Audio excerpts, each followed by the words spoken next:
कार्तिक पूर्णिमा का शुभ दिन, दीपदान का महत्व। तो हम सब चल पड़े अपने साथियों के साथ मंडलेश्वर नर्मदा नदी में दीपदान करने, विसर्जन करने।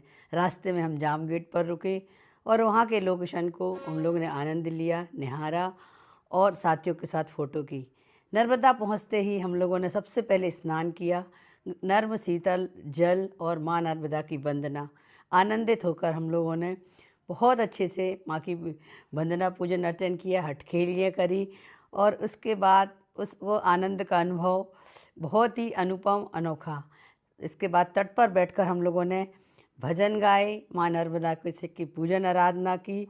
बहुत ही ढलते सूरज का समय, मनोरम वातावरण, साफ़ सुथरा गंगा, साफ़ सुथरा नर्मदा नदी का तट, मानो साक्षात नर्मदा देवी उस समय भक्तों को दर्शन देने के लिए प्रकट हुई हूँ। बहुत ही सुंदर दृश्य था।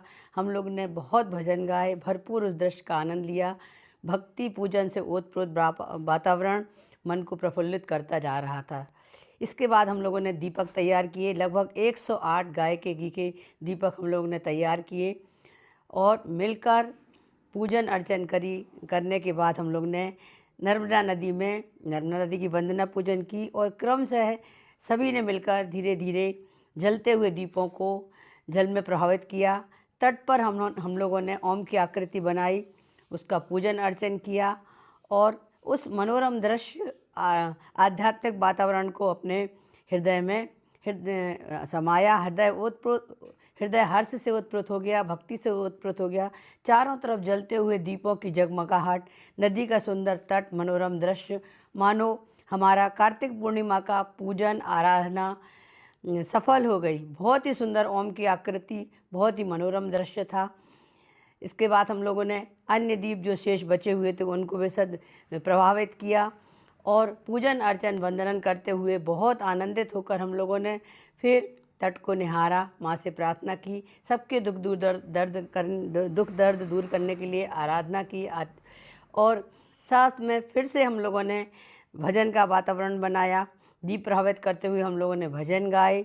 एक एक दीप प्रभावित करते हुए मन प्रफुल्लित हो रहा था।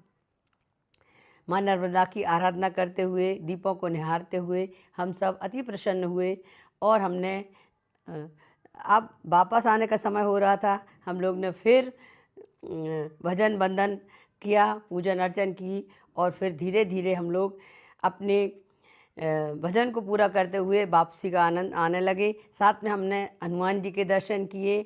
महाबमलेश्वर हनुमान जी के दर्शन कर हम घर वापस आ गए।